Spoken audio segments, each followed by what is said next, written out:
Bonsoir à toutes et à tous. Bezrat Hashem, on va étudier ce soir un morceau de l'Ikuta Halachot de Rabbi Nathan qui va nous apprendre des bases qu'on a déjà entendues mais qui nous amène ici sous une autre forme. On va voir de quoi il parle. Alors, il nous dit Rabbi Nathan que quand un homme il tombe à un niveau très bas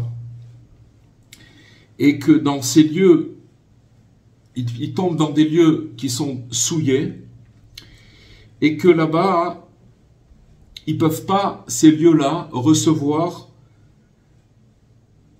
le dévoilement de la gloire divine. C'est-à-dire que là-bas, Dieu il ne peut pas éclairer dans ces endroits. Pourquoi? Parce que ces endroits-là, ils sont souillés.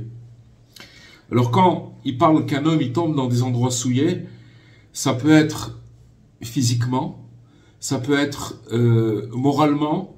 C'est, si vous voulez, c'est des endroits où, si vous voulez, Dieu il peut pas là-bas amener son éclairage.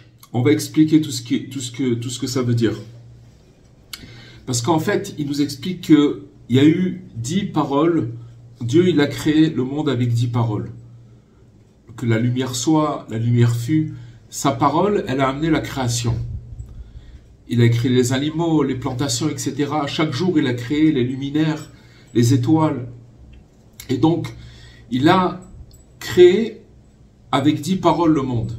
Il y en a 9 qui sont des paroles qui sont dévoilées, c'est-à-dire qui sont claires. Et il y a une parole qui s'appelle Ma'amar Satum. En hébreu, ça veut dire, en français, ça veut dire une parole hermétique. C'est-à-dire que cette parole-là, elle est complètement hermétique. Et en fait, si vous voulez, quand une personne, elle se dégrade, elle ne doit sa vie que grâce à cette parole hermétique. On va tout expliquer.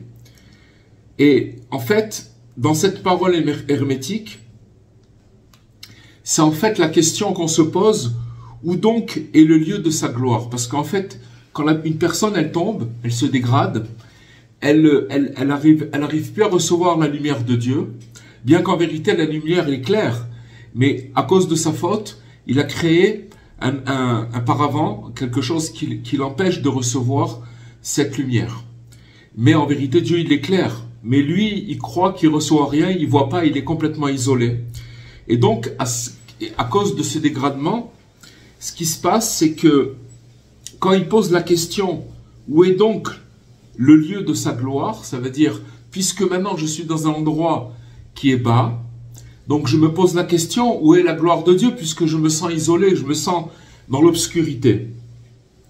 Et donc, quand un homme, donc il est dans un endroit où si la lumière de Dieu, elle ne peut pas arriver. Si on peut dire, c'est pas exactement comme ça, mais si vous voulez, elle est cachée, on la voit pas.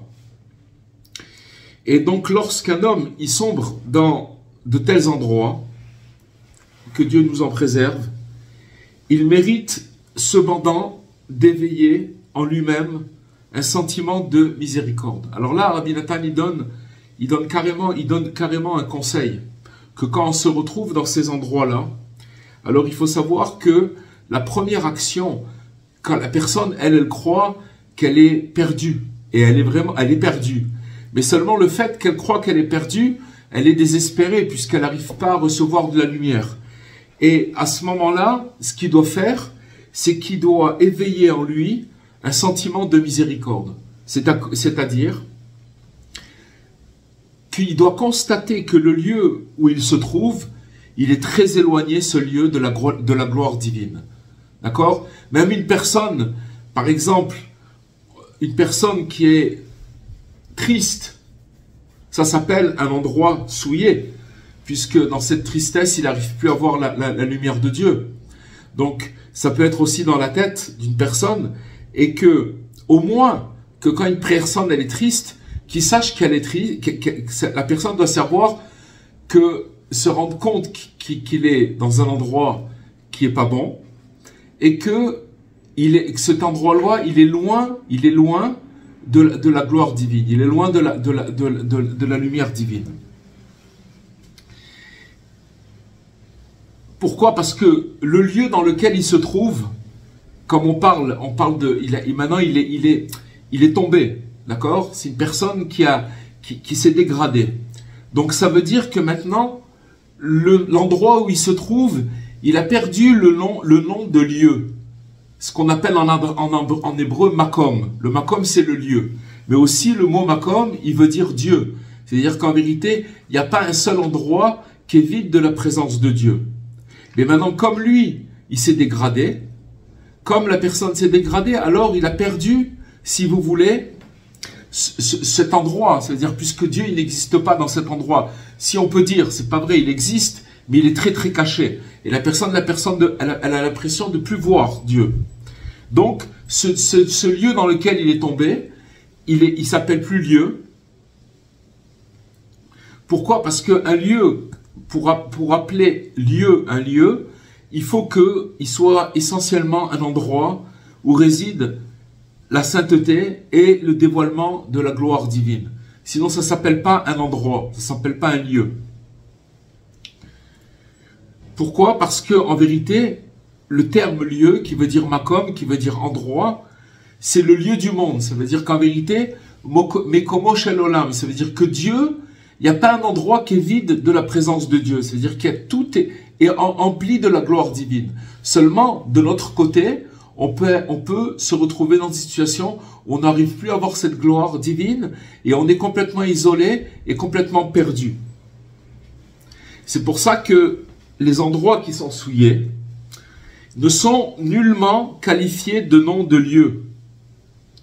D'accord? C'est pas un lieu. Puisque le mot lieu, ça veut dire le mot Dieu. Ça veut dire que Dieu, il n'est plus là-bas puisque cet endroit-là, il est souillé. Et lorsqu'un homme, il déchoit là-bas, ça veut dire qu'il tombe dans ces endroits-là, alors en fait, il n'a pas véritablement, il n'a plus de lieu. Il a plus de, comme on dit, il n'a plus de sol. C'est un sentiment que tout le monde a dû ressentir.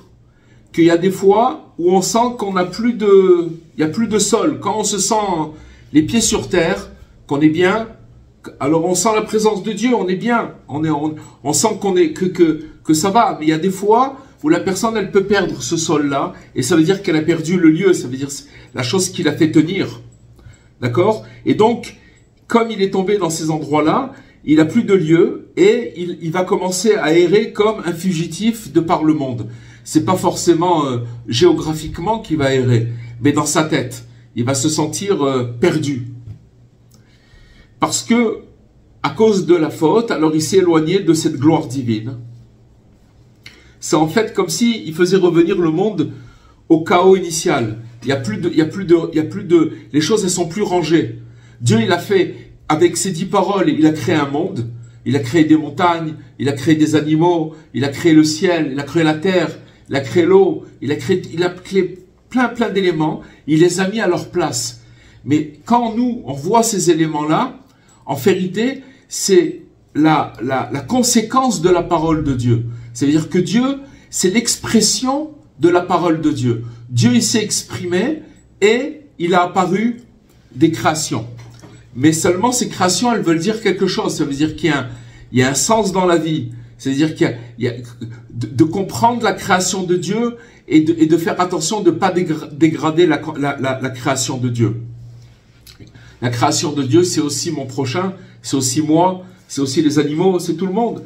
Mais de ne pas dégrader, ça veut dire que maintenant, quand une personne, elle est triste, elle dégrade la création de Dieu. Parce que Dieu, il n'aime pas la tristesse. Donc ça veut dire que maintenant, on a mal compris le message de Dieu si on est triste. C'est-à-dire qu'on est tombé dans un endroit où on n'arrive pas à décrypter le message de Dieu. Et donc, dans tous ces endroits-là, la faute, elle amène à ce qu'on ramène le monde à son chaos initial. Et donc de la sorte, l'homme, il possède aucun endroit de résidence dans la sainteté.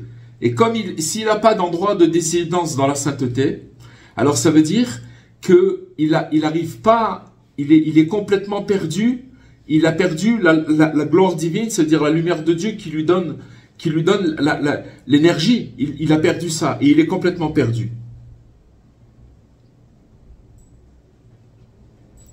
Et donc, quand on est dans cet état-là, il nous dit, Rabbi Nathan, il faut commencer à s'interroger.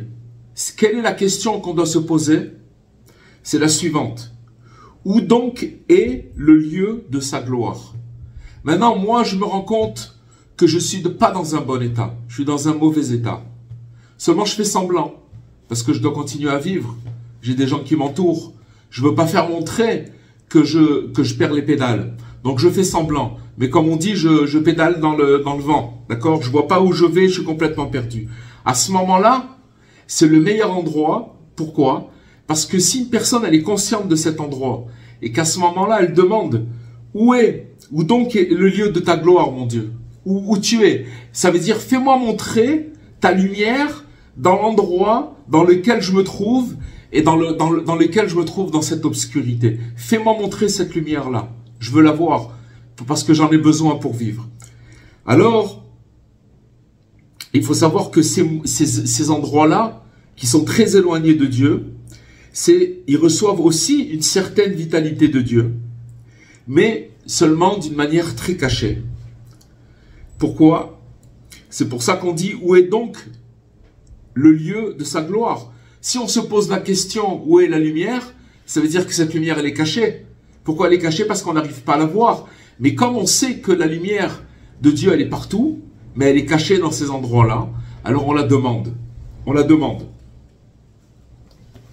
Et quand il va faire ça, qu'il va poser cette question, tout simplement, parce que, comme on a dit tout à l'heure, il commence à éveiller de la miséricorde sur lui-même, à savoir qu'il se rende compte qu'il est loin.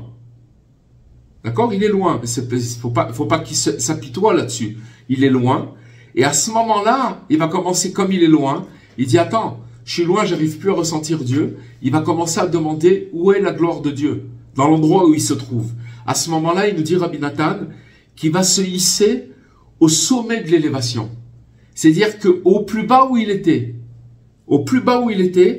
il va se hisser au sommet de l'élévation à la sainteté de la parole hermétique dont on a parlé tout à l'heure. Parce qu'en fait, cette parole hermétique, pourquoi elle est hermétique? Il y a 10 paroles, il y a 9 paroles, les 10 paroles de création de Dieu, comment Dieu, par 10 paroles, Dieu a créé sa création. Et il y en a une qui est hermétique. Cette parole hermétique, Dieu, il a fait exprès qu'elle soit hermétique.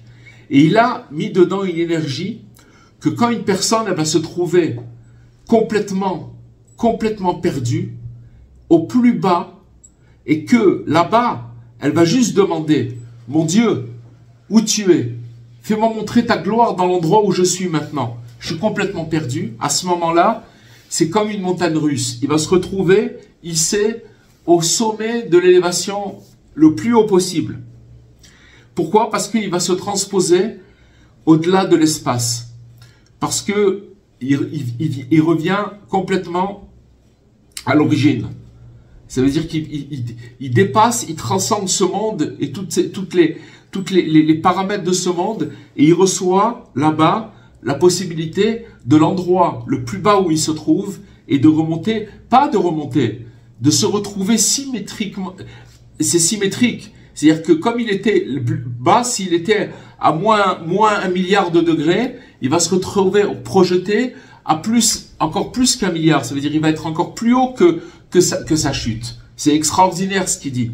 Mais c'est quelque chose de vérifiable, qu'une personne, quand elle se trouve, au lieu de croire qu'elle a été abandonnée, non, t'es pas abandonné. Seulement ce qu'il y a, c'est que tu reçois pas la lumière.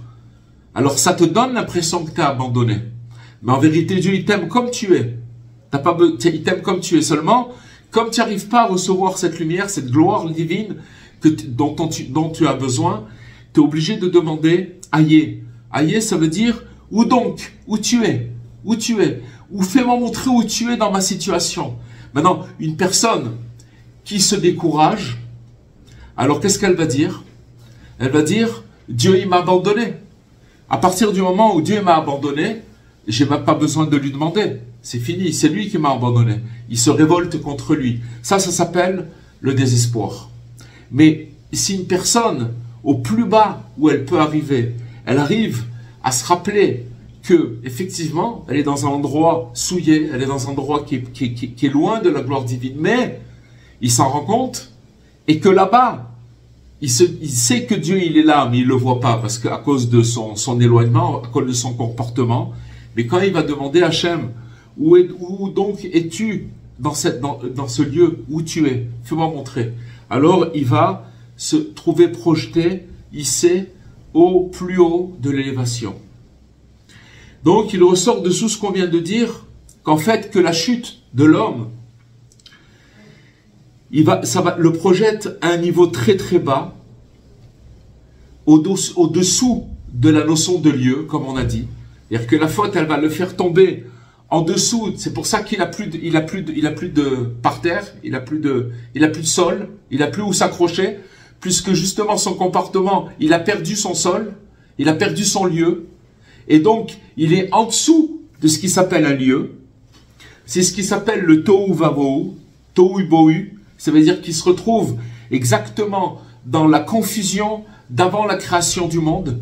C'est-à-dire qu'il n'y a rien qui est en place avant la création. Et donc, il est complètement perdu. Et donc, il ne possède plus aucun lieu. Mais dès qu'il demande et qu'il va commencer à rechercher Dieu là-bas, alors il va commencer à s'élever énormément. Il va s'élever au-delà du lieu. C'est pour ça, les amis, qu'il faut savoir qu'il y a des fois où on se remémore des périodes, ou des situations où on était en bonne forme, où on se rappelle, ah ouais, je faisais telle chose, ouais, j'étais sérieux, et ça a duré tant de temps, etc. Et puis, c'est tout, voilà, c'est un souvenir, et on dit, ouais, voilà, et c'est terminé. Et on essaye de retrouver ces situations, et on n'y arrive pas. Et je vais vous dire pourquoi on n'y arrive pas. Parce qu'on essaye en fait de retrouver le lieu qu'on a perdu. Le lieu dans lequel on était installé pendant un moment, mais après, boum, alors ça a chuté. Ce lieu-là, on l'a perdu. Et le fait qu'on l'a perdu, on essaye de retrouver ce lieu, mais il n'y a pas besoin de le chercher, puisqu'il n'existe plus. Maintenant, le fait que je vais demander à Dieu, là où je suis dans le néant maintenant. Donc, dans ce néant, je te demande, mon Dieu, de me faire montrer où tu es. Et là, je vais recréer un lieu. Je vais recréer que je retrouve la présence de Dieu. Et dans ce cas-là, c'est pour ça qu'il ne faut pas rechercher en arrière. C'est une grande erreur où tout le monde se plante là-dessus. Tout le monde se trompe de revenir et de se rappeler des années ou des périodes fastes dans lesquelles on était passé, où on était bien, ouais, je faisais telle chose et maintenant truc, que ce soit au niveau matériel, au niveau spirituel, on parle maintenant spirituel, qu'on se trouvait plus grand, plus audacieux et tout ça c'est faux. Parce que il faut pas rechercher de l'endroit où on est tombé, parce que cet endroit il n'existe plus. Mais Hachem, comme justement le Baal Tshuva en règle générale, celui qui est tombé, en règle générale, il a perdu son sol. Donc il n'a pas d'endroit. Mais s'il se rend compte qu'il n'a pas d'endroit et que il s'en remet à Hachem, qui cherche Dieu, ça veut dire qu'il est dans cet endroit, alors quel va être son endroit? C'est Dieu lui-même. C'est Dieu qui va le prendre, qui va le soulever et qui va le suivre. Alors, donc on a dit, quand il demande dans ces endroits où il est complètement perdu, il demande où qu'il est tombé en dessous la notion de lieu et qu'il demande où est Hachem, alors il va s'élever énormément au-dessus de lieu où toutes les fautes là-bas elles sont pardonnées. Là-bas les fautes elles sont toutes pardonnées. Pourquoi? Parce qu'en fait, il a reconnu Dieu même dans l'endroit où on pensait qu'il n'existait pas Dieu. Où il avait toutes les raisons d'abandonner. Mais il a dit non, j'abandonne pas. C'est juste que Dieu il est caché, il est là. Mais c'est moi je vais demander où il est. Et je vais essayer encore une fois, je vais lui demander. Et là, boum, il se retrouve projeté au-dessus du lieu, bien au-dessus du lieu. Et à ce moment-là, il se retrouve dans un endroit où toutes ses fautes lui sont pardonnées. C'est ça, cet endroit qui s'appelle Aïe. Où donc? Où est? Qui? Où tu es? Aïe. C'est une question. Où donc? Qui? Où donc? Ça veut dire où donc te trouves-tu? Où donc es-tu? Pourquoi je demande où donc es-tu? Parce que je me trouve maintenant dans un endroit où je suis dans l'obscurité. Donc je te demande où tu es dans cette obscurité. C'est pas possible que ce soit obscur. S'il n'y a pas la lumière, ça veut dire que maintenant, cette lumière, elle est cachée. Et si elle est cachée, c'est parce que tu l'as cachée. Maintenant, moi, je vais te demander Alors, quand je reconnais cet endroit, que c'est un endroit loin, et que je demande qu'Hachem, il me fasse montrer sa gloire dans cet endroit dans lequel je suis, alors automatiquement, on s'élève très, très, très haut.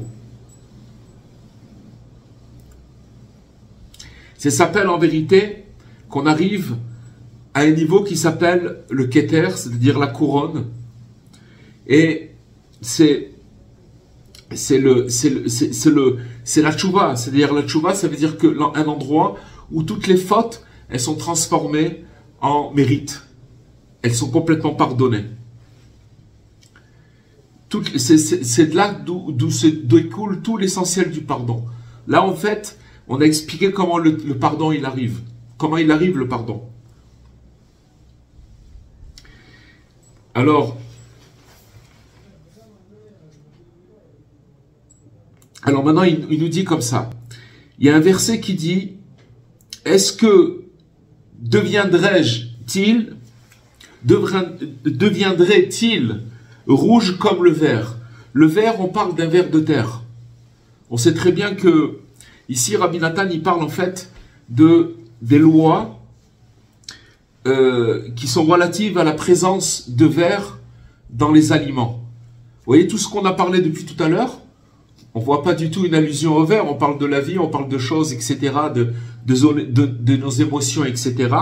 Mais regardez comment Rabbi Nathan, dans une halacha, dans une loi du Shulchan Aruch, il a commencé là-bas à trouver, en même temps, avec les études, des recherches dans ce qu'il a entendu de Rabbi Nachman, il a pris la loi et il a commencé à l'animer.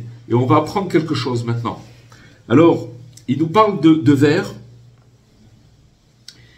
Il nous dit qu'ils seront purifiés comme de la laine. Parce que les lieux qui sont souillés, dont on a parlé tout à l'heure, en fait, ils relèvent de la force négative qui est désignée du nom de Tola. Tola, ça veut dire Tolaïm. Tolaïm, comme on dit Tolaïm, ça veut dire c'est des vers, c'est des... Quand on mange des salades, toutes les choses qui sont dans les fruits, des vers, des trucs, des insectes, c'est des choses qu'il faut faire très attention de ne pas consommer avec le fruit ou la salade, parce que si on les mange, c'est quelque chose qui fait rentrer la personne sans aucune raison dans une très très très grande tristesse. C'est pour ça qu'il faut faire attention à ce qu'on fait rentrer dans la bouche, parce que des fois on ne sait même pas pourquoi, on peut être triste tout simplement parce qu'on a avalé un insecte, on ne le sait pas pourquoi. C'est des aliments qu'il faut surtout pas ingurgiter et manger et parce qu'ils sont très très très dangereux pour notre âme.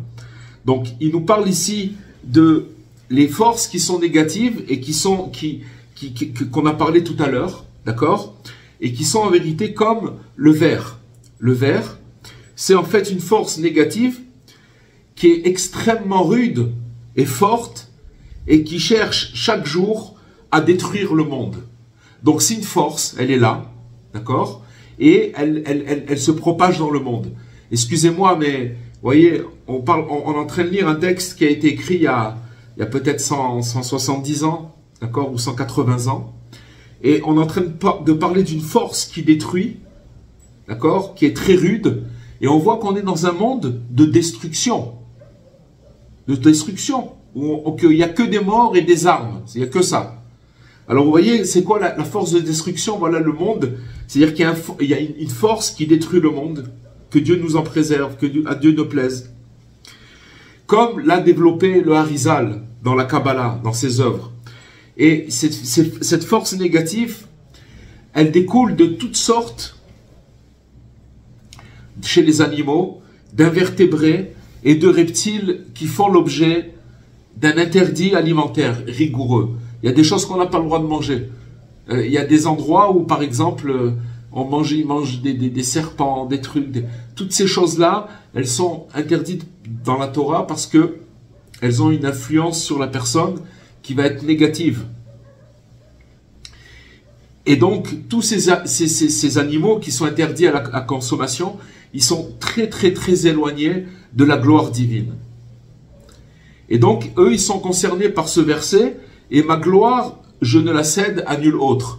C'est-à-dire que maintenant, que si une personne, elle va manger de ces aliments-là, alors elle va complètement, pas complètement, si vous voulez, la gloire divine, elle va complètement se détacher de la personne, et la personne elle va se retrouver complètement perdue. Elle va sentir qu'elle reçoit plus de lumière. Mais en demandant et en cherchant la gloire de Dieu, même dans tels endroits, regardez ce que ça veut dire, alors l'homme, il va s'élever au plus haut niveau de l'élévation et il va se voir pardonner. Donc en vérité, ça revient à dire que une personne, c'est quoi le désespoir? C'est qu'elle croit qu'elle a dépassé les limites et que ces limites-là, on ne peut plus en revenir dessus. Elle ne sera pas pardonnée. Et donc, comme elle croit qu'elle a dépassé comme on dit, la ligne rouge, alors elle se décourage et elle croit qu'Hachem l'a abandonnée. Et à cause de ça, la personne, elle s'installe dans le désespoir. Ça veut dire qu'elle n'arrive pas à trouver sa voie. Et c'est ce que nos maîtres nous enseignent au sujet des vers dont on a parlé. Et que ces vers-là, ils se sont formés après que le fruit ne soit détaché de l'arbre. D'accord? C'est-à-dire qu'ils se sont formés, le fruit il est tombé de l'arbre, et après il y a eu un ver qui s'est mis dans le fruit. Maintenant, à quel moment le fruit il est interdit? Il est interdit à partir du moment où le ver il est rentré dans le fruit et qu'il est sorti. Si maintenant je coupe un fruit, une pomme, et que je vois dans la pomme qu'il y a un ver, j'ai le droit de couper un morceau de la pomme et de manger la pomme qui est propre. J'enlève le morceau de verre. Maintenant, si je vois que je vois qu'il y a un ver qui est rentré dans la pomme et qui est ressorti et que je ne l'ai pas trouvé, j'ai pas le droit de manger la pomme. On va expliquer ce que ça veut dire. Ça, c'est la loi. Maintenant, Rabbi Nathan, il va nous expliquer qu'est-ce que ça veut dire le ver, qu'est-ce que ça veut dire la pomme, pourquoi quand il est sorti, et on peut plus consommer la pomme, et que quand il est encore dedans, alors on peut encore le consommer. Qu'est-ce que ça veut dire? On va essayer de comprendre. Alors, il nous dit comme ça. Parce que quand quelqu'un, il chute au niveau des endroits souillés, et comme on a dit tout à l'heure qu'il n'a plus aucun lieu qui lui appartienne dans la sainteté, puisqu'il est tombé complètement, alors il va devoir principalement s'attacher à sa propre place. C'est quoi s'attacher à sa propre place? Ne pas désespérer en se séparant de la sainteté et en la quittant, comme bien d'autres l'ont fait. C'est-à-dire que maintenant, bien qu'il voit qu'il est dans un endroit souillé, qui faute jour après jour, il doit absolument pas quitter le fait de vouloir cette chose-là, la sainteté. C'est-à-dire que bien que je suis tombé, je me résigne pas, je me décourage pas. Même si il a pris conscience et qu'il a vu que sa chute, elle était vertigineuse. Parce qu'en vérité, sachez une chose, c'est que tous les gens qui ont essayé et qui sont tombés et qui ont abandonné, c'est parce qu'ils sont passés par là-bas. Et tout le monde passe par là. Tout le monde passe par là. Donc il faut savoir qu'à un moment où on va être, à un moment donné, on va être, des fois c'est par étapes, mais on va être, si vous voulez, très surpris de certains comportements qu'on avait pensé quitter, et qu'on se retrouve comme si on nous oblige à revenir en arrière. Mais à ce moment-là, il faut savoir que la personne, elle ne doit pas essayer de revenir là où elle était avant. Ce qu'elle doit faire, c'est que maintenant, puisqu'elle n'a plus de lieu, elle a perdu l'endroit où elle était. Alors qu'est-ce qu'elle doit faire? elle doit demander à Dieu, où es-tu? Et à cause de ça qu'ils sont tombés, ils se sont complètement désespérés et ils se sont complètement détachés de la sainteté. Ils sont sortis au dehors et ils ont voulu s'établir, se fixer en un lieu extérieur à la sainteté. Ils ont dit, bon, ça n'a pas marché, ces histoires des machins, Dieu et tout, ok, je me suis ramassé plein la tête, je me suis cassé la figure, je suis peut-être même pire qu'avant que j'ai commencé. Mais maintenant, qu'est-ce que je fais? Ça suffit avec ces histoires. Il sort complètement et il essaie de trouver un chemin où ça y est, il enlève sa mauvaise conscience, il fait ce qu'il veut et donc il veut s'établir, évoluer sur terre pour s'étendre dans le monde. Voilà. Et donc aller profiter de ce monde.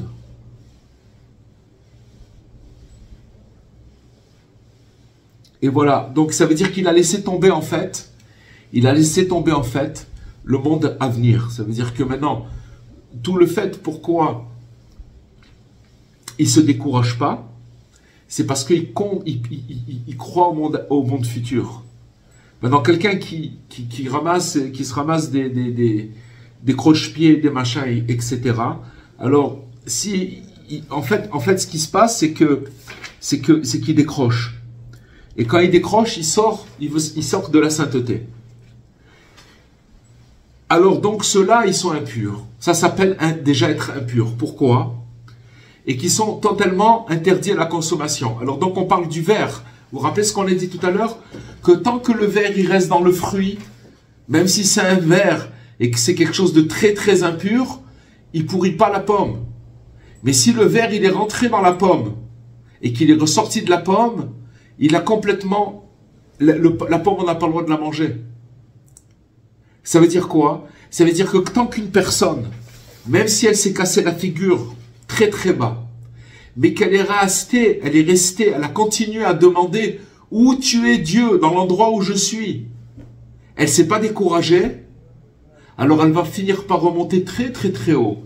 Mais si elle sort de la pomme, c'est-à-dire qu'elle sort de la place où elle est et qu'elle abandonne, alors ça s'appelle, c'est comme le verre.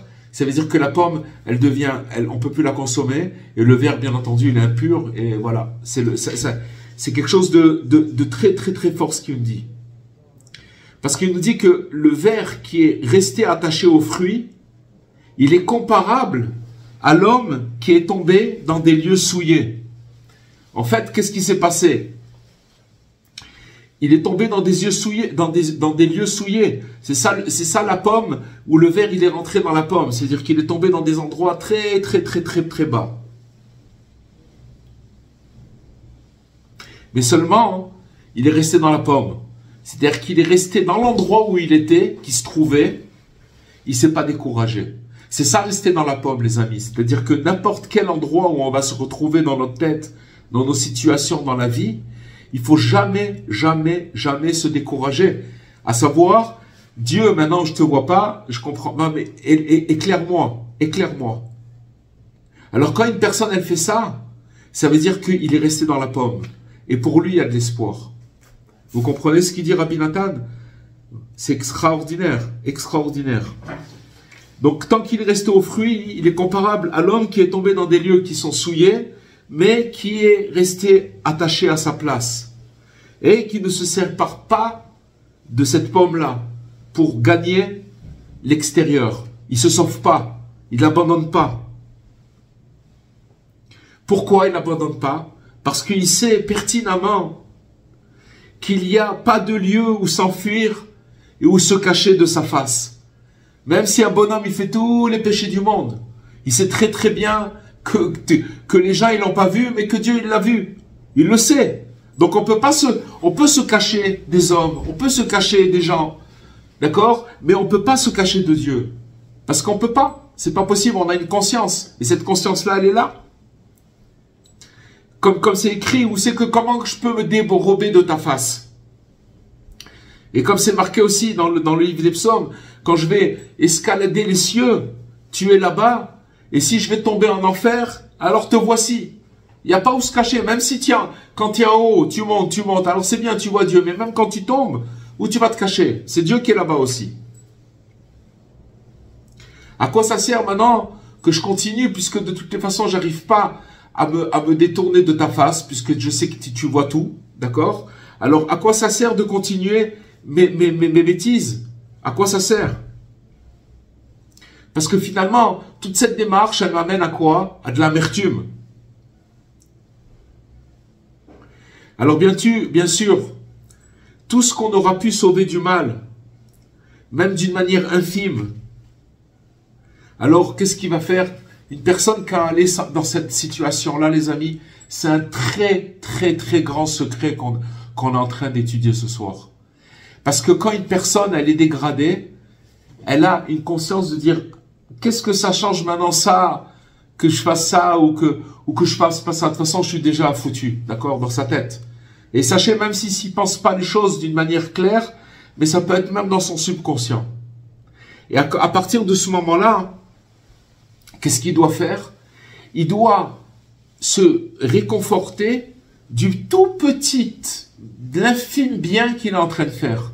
Il s'est retenu un peu, ou il a fait un petit truc, et être content de ça. Comme s'il avait trouvé un très gros butin. Et sachez les amis, que quand une personne, elle se trouve de l'obscurité, je peux vous dire que quand elle, vraiment dans l'obscurité, quand elle reçoit un tout petit peu de lumière, elle apprécie les choses. Ça nous est arrivé plusieurs fois pendant des années d'aller avec des amis dans les prisons, ici en Israël, pour rendre visite aux prisonniers.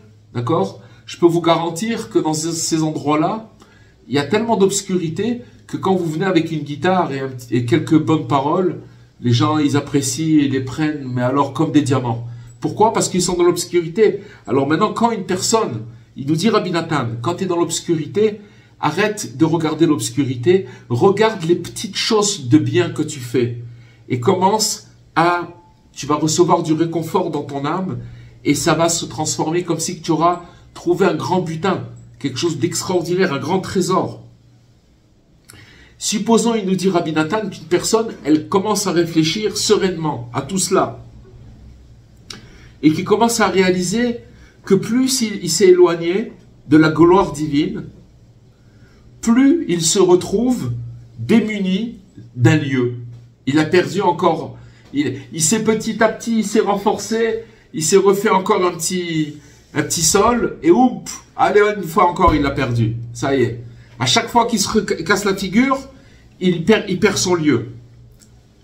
Parce que tous les lieux dans lesquels il est tombé, ils sont éloignés de la gloire divine. Et donc, ils ne peuvent pas être dénommés comme un lieu. Puisque Dieu n'est pas là-bas. Et donc, il va chercher l'honneur divin de là-bas. C'est ça, regardez, tout ce qu'on a appris ce soir, c'est que plus la personne, elle est basse, de là où il est, s'il cherche la gloire divine, alors Hachem, peu importe où il se trouve, Hachem, il va se révéler à lui. Et il va remonter. Il va remonter. On n'a pas dit qu'il va pas retomber. Ça, on n'a pas de truc. Mais il va remonter. Ça, c'est sûr.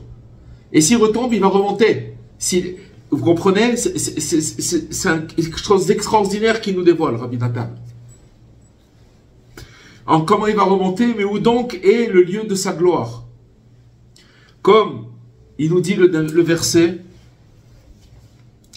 et vous rechercherez de là-bas l'Éternel ton Dieu. Qu'est-ce que ça veut dire de là-bas? Dans l'endroit où je suis tombé, c'est de là-bas qu'il faut chercher Hachem. Les gens, quand ils tombent, alors ils disent, ça y est, ils deviennent, vous savez quoi? Épicuriens. Ils ne croient plus en rien. Ils disent, mais Dieu, il n'est pas là. Non, mais justement, il est là, Dieu. Seulement maintenant, si tu es tombé là-bas, alors dévoile-le là-bas. Comment tu le dévoiles là-bas? Tu dévoiles en lui demandant où il est. C'est de là-bas précisément. Parce que quand il va demander là-bas où est Dieu, alors il va être considéré comme quelqu'un qui n'a pas abandonné et qui n'est pas sorti en dehors de la sainteté. Même s'il est tombé, mais il n'est pas sorti en dehors de la sainteté, c'est comme si qu'il se retrouvait, qu'il est encore dans la pomme. Le ver, il est encore dans la pomme. Si le ver est dans la pomme, c'est bon. Ça veut dire qu'il n'est pas encore sorti de la sainteté. Pourquoi il n'est pas sorti de la sainteté? Parce que même dans l'endroit où il se trouve et qu'apparemment il n'y a pas Dieu, comme il va lui demander Dieu là-bas, il va lui demander où tu es. Maintenant, il va demander à Hachem où est ta gloire. Alors automatiquement, Dieu il va l'éclairer là-bas et il va remonter. Il va remonter. Comme c'est marqué dans le verset aussi, il dit comme ça, que s'il y a le souffle du dominateur qui devait monter vers toi, ne délaisse pas ta place. Regardez qu'est-ce qu'il dit ce verset. Tout ce qu'il dit Rabbi Nathan, c'est dans ce verset. C'est-à-dire que maintenant, il y a le souffle du dominateur. Vous savez, c'est quoi le souffle du dominateur? Ça peut être des tempêtes. Il n'y a personne qui peut dire, moi je suis fort. C'est pour ça qu'on peut juger personne. Parce que personne n'est à l'abri de quoi que ce soit et de ce souffle-là. Donc quand il y a le souffle du dominateur qui va monter vers toi, alors ne délaisse pas ta place. C'est quoi ne pas délaisser ta place? C'est que même si tu es tombé, alors commence à demander à Hachem dans l'endroit où tu es tombé. Et si tu te comportes ainsi, alors tu pourras mériter que cette chute-là, elle se transforme en grande élévation et de s'élever au-delà de l'espace. Ça veut dire des paramètres de ce monde. Ça veut dire qu'on va recevoir une force et le ver qui s'appelle Tola, Tolaïm, ça s'appelle un ver de terre, Tola, il va se transformer, c'est les mêmes lettres que Ola. Tola et Ola, c'est les mêmes lettres, ça veut dire qu'ils vont se transformer en sacrifice. Et que le korban, le sacrifice de Ola dans la Torah, c'est celui qui pardonne les fautes du jour et de la nuit. Quand une personne, elle avait fauté le jour ou la nuit, elle devait amener un sacrifice qui s'appelait Ola. Et donc, comme il a réussi à appeler Dieu dans l'endroit où il se trouvait, ce ver-là, qui était complètement impur, il va se transformer, il va complètement se soumettre, cette force négative du ver, elle va se soumettre, et elle va non seulement se soumettre, c'est pour ça qu'il va monter très haut.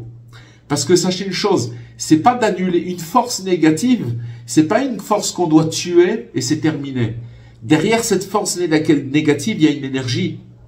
Quand on a réussi à la dominer, c'est cette énergie qui nous fait monter très très très haut. Cette même force négative, elle se retransforme en énergie positive, c'est-à-dire que le ver, qui était quelque chose d'impur, il se transforme en sacrifice qui pardonne et qui annule la force négative du ver. C'est pour ça que l'enseignement que nous avons appris ce soir, qui parle des vers, des fruits détachés de l'arbre, et qui ne sont pas sortis du fruit, ils sont permis. Regardez comment Rabbi Nathan, c'est une fresque qu'il a fait. Parce que tant que l'homme qui est comparé au ver, d'accord, l'homme c'est un ver, ne sera pas séparé du fruit qui représente sa place, peu importe la place dans laquelle il est.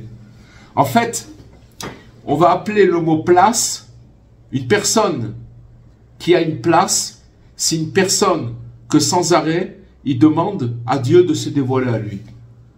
Il demande sans arrêt, où est ta gloire, mon Dieu? Où tu es? J'arrive pas à te voir. Ça peut être des milliards de fois par jour, parce que on est confronté du début de la journée jusqu'à la fin de la journée à des problématiques, même si c'est des petites problématiques. Mais quoi faire? Comment faire? Et des fois des choses plus sérieuses. Et alors donc ça veut dire qu'on est sans arrêt, si vous voulez, en quête de gloire divine. Et on voit pas où aller. Alors faut la demander. Et donc il nous dit que tant que l'homme qui est comparé au ver, il ne sera pas séparé du fruit, qui représente donc sa place, et qui est attiré à l'extérieur pour ramper et s'installer sur terre. C'est extraordinaire. Imaginez-vous une pomme. Elle est tombée de l'arbre, d'accord? Et dans la pomme, il y a un ver. Maintenant, ce ver, il est dans la pomme. Et il y a un bonhomme qui passe, il ramasse la pomme, il dit « Waouh, une belle pomme, magnifique. » Et il a un petit opinel, il ouvre sa pomme, et il voit que dans la pomme, il y a un ver. Il enlève le ver, il nettoie, et c'est bon, il peut manger, il n'y a pas de problème. Deuxième cas, quelqu'un il passe dans le chemin, il voit une pomme, mais il voit que dans la pomme, il y a un grand trou. C'est-à-dire qu'il y a un ver qui est rentré, qui est sorti. Il était dans le ver, il était à l'intérieur de la pomme, il est sorti de la pomme. C'est quoi la pomme? C'est la place. Le ver, c'est l'homme, sa place à l'homme. Maintenant, qu'est-ce qui s'est passé? Il y en a un qui est resté à sa place et un autre, il est sorti de sa place. Où il est sorti? Il a voulu rentrer dans la terre. Il a voulu tomber complètement. La terre s'est tombée. C'est la terre tombée. La terre, elle fait tomber. Allez. Il a voulu s'installer sur la terre. La terre, c'est un lieu de l'emprise des forces négatives. D'accord? Et qu'il cherche, au contraire, Dieu, même depuis de sa place, parce qu'il est là-bas. Mais seulement, il n'est pas sorti du ver. Ce qui prouve qu'il n'est pas sorti de la pomme, le ver. Ce qui prouve qu'il n'est pas sorti de la pomme, c'est parce qu'il là-bas, il demande où est ta gloire, mon Dieu.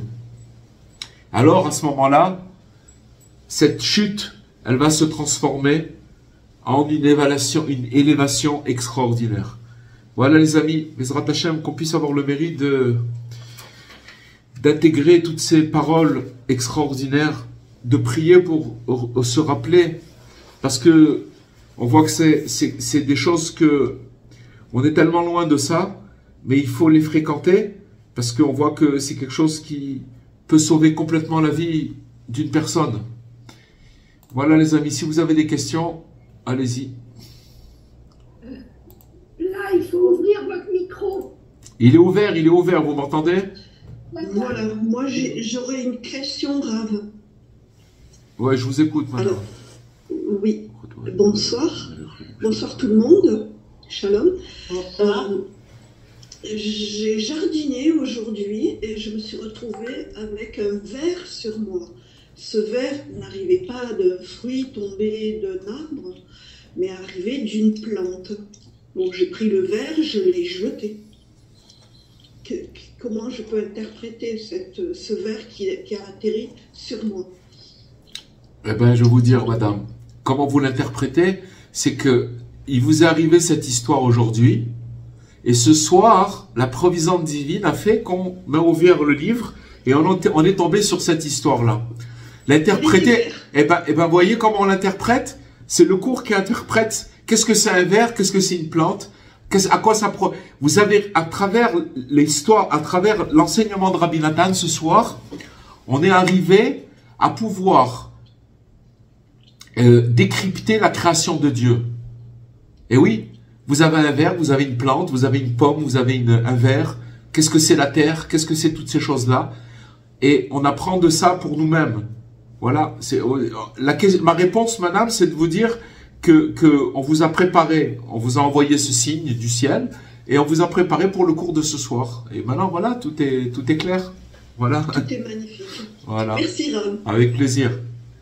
Rav Cohen, bonsoir. Bonsoir. Bonsoir. On dit tout le temps qu'Hachem, il est de partout. Il est en nous, il est de partout. Quand Hachem allait à Beth-Levodo, comment on peut dire que si un homme est faute, là-bas, il n'y a pas Hachem? Même là-bas, il y a Hachem. On n'a pas dit ça. On n'a pas dit ça. Ah, Non, on n'a pas dit ça. On a dit que là-bas, dans l'endroit où il a fauté, la présence de Dieu, elle est là. Parce que si elle n'était pas là, l'endroit où il y aurait pas de vie. Il y aurait rien. Il est là, mais il est caché. Le fait qu'il soit caché, c'est ça qui nous rend dans une très très grande confusion. Mais il est là, c'est sûr qu'il est là. Et le fait qu'il est là, c'est ça la preuve qu'on demande où est ta gloire. Mais seulement on le voit pas. Vous comprenez ce que je veux dire? Et c'est sûr qu'il est là, mais il est caché. Imaginez-vous maintenant, hein, je vais vous donner un exemple. Imaginez-vous que vous rentrez dans une pièce. Ça arrive des fois, les enfants, ils font des blagues aux parents quand ils sont petits. Ils se mettent dans une pièce dans le noir. Ils attendent que le père ou la maman ils rentrent dans la pièce et on les voit pas. Ok? Pourquoi on les voit pas? Parce que c'est obscur. S'il y avait de la lumière, on les aurait vus. Ils ont même pas besoin de se cacher. Ils se mettent à côté de l'armoire sans se cacher. On les voit pas. C'est la même chose. On est dans des situations où c'est pas caché. Il est là. Il est là comme la petite fille ou le petit garçon qui sont dans la pièce, qui font le coup à la maman ou là. Mais on le voit pas. Maintenant, comment on le dévoile? C'est que déjà on a une émouna que c'est sûr qu'il n'y a aucun endroit, aucune situation, Hachem il n'est pas là, il est là. Mais comment maintenant je fais pour dévoiler sa lumière? Où es-tu, mon Dieu? Où es-tu? Où elle est ta gloire dans ce lieu où je me trouve? Mais moi maintenant, c'est moi qui me trouve dans ce lieu. Je suis complètement vide, j'ai rien dans la tête, je comprends rien. Si un homme il se demande en permanence, Hachem, où tu es, je veux te ressentir, il ne peut pas arriver à fauter. Il ne peut pas fauter si on demande à la base, on cherche Hachem. Non. Pourquoi il pose la question? Parce qu'il est tombé. Parce qu'il est tombé. Et maintenant, le fait qu'il soit tombé, il a perdu la présence d'Hachem. Il la voit plus, lui. On a dit au début que la présence d'Hachem, elle est là. Mais lui, il la voit pas. Donc, quand il est tombé, il demande Hachem, où tu es? Je te vois plus. Je suis tombé. Où tu es? Et c'est là où il remonte. C'est là où que maintenant, s'il tombe, c'est-à-dire qu'il perd l'espoir, alors c'est comme le ver qui est sorti du fruit. Il est sorti de sa place. Ça veut dire que ça y est, c'est plus pour moi ces trucs-là. Ça y est. Et j'ai essayé, j'ai truc, encore je suis tombé. Il se désespère. Mais si à chaque fois, il lâche pas, il dit ok, allez, Hachem, fais-moi montrer, de là où je suis maintenant, fais-moi montrer le chemin. Fais-moi montrer où tu es. Il va remonter. Il va remonter. Bonsoir, Raveli Cohen. Bonsoir. C'est Rava. Juste une petite question. Donc, l'homme, en fait, quand il faute et qu'il prend conscience de sa faute, ouais. Mais il a quand même chuté, ouais. Dans la mesure où il n'abandonne pas et qui inconsciemment ou consciemment va demander pardon. C'est pas pardon, c'est pas pardon. On n'est pas dans le pardon. Du tout, du tout, du tout. C'est pas pardon. Il est dans la recherche. Non, non. Il est maintenant dans un endroit où il est complètement paumé. Paumé. D'accord? Un endroit complètement, d'accord. Ça peut être dans sa tête. Oui. Ça peut être géographiquement qu'il est dans un endroit qui est pas bon, qui est un endroit souillé. Et que maintenant, de cet endroit-là, ou dans sa tête, ou dans l'endroit géographique, il commence à se dire, qu'est-ce que je fais ici? Je suis très loin de Dieu. Et que comme il se rend compte qu'il est loin de Dieu, il commence à dire, Hachem, fais-moi montrer où est ta gloire. Dans l'endroit où je suis, fais-moi montrer. Alors là, il commence, là, il va monter et son élévation elle va être très haute. Vous avez compris ou pas? C'est-à-dire que maintenant, c'est vrai qu'il prend conscience. Là, il prend conscience de son état. Et de toute façon, il n'est pas bien avec cet état. Mais au lieu de rester dans cet état et d'être désolé, ok, demande où Hachem il est dans cet endroit. Parce que quand tu vas demander où Dieu il est dans cet endroit, en fait c'est là que tu dévoiles Hachem dans l'endroit où il était caché. Et en vérité, le dévoilement que tu as fait de Dieu dans cet endroit, il n'y a que toi qui pouvais le faire. Mais en demandant pardon, c'est une forme de reconnaissance. Non, mais Chava, dans l'enseignement de Rabbi Nathan, il dit que on se transpose quand on demande. Parce que, pardon de quoi? Pardon de quoi? Non, mais on peut pas demander pardon. On peut pas demander pardon quand on est dans un endroit souillé. C'est pas possible. Parce que la personne, d'abord, elle doit recevoir la lumière d'Hachem pour demander pardon. S'il n'a pas la lumière d'Hachem, quel pardon il va demander? Il veut continuer. Il veut pas demander pardon. Il est désolé, il sait pas où il est. Quel pardon il va demander?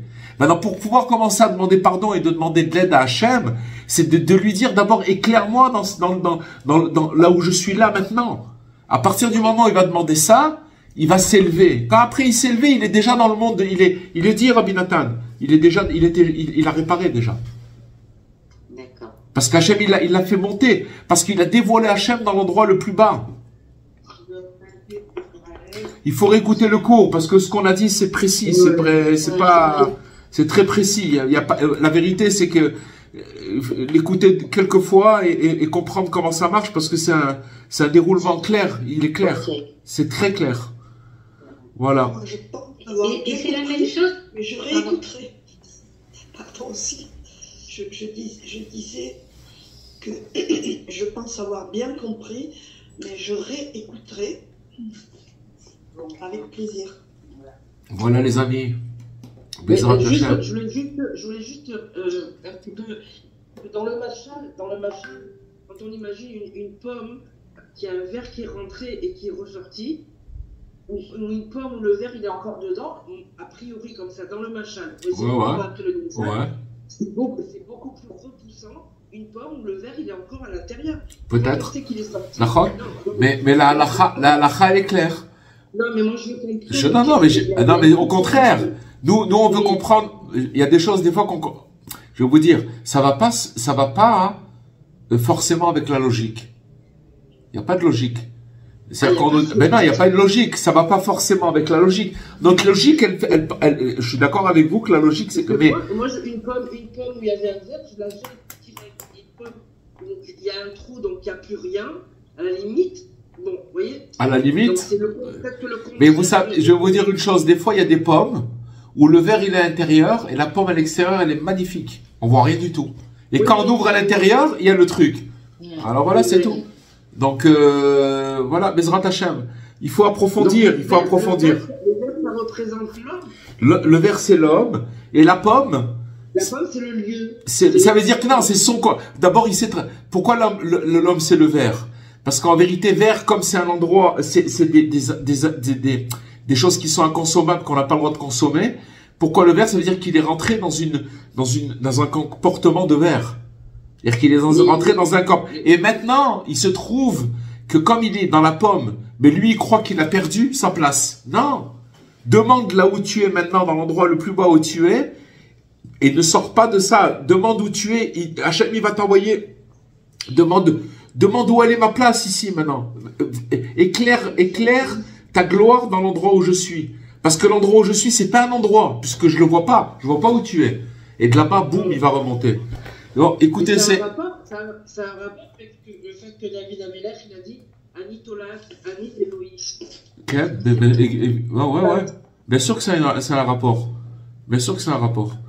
Il y a beaucoup à parler, mais Baruch Hashem, il faut essayer d'attraper l'idée du centre de ce qu'on a étudié et partir avec et réfléchir et prier avec.